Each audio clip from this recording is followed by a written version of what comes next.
നമസ്കാരം.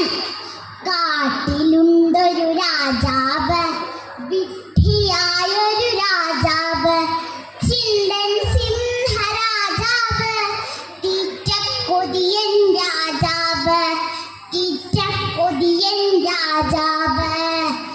മന്ത്രിയായ കുറുക്കച്ചൻ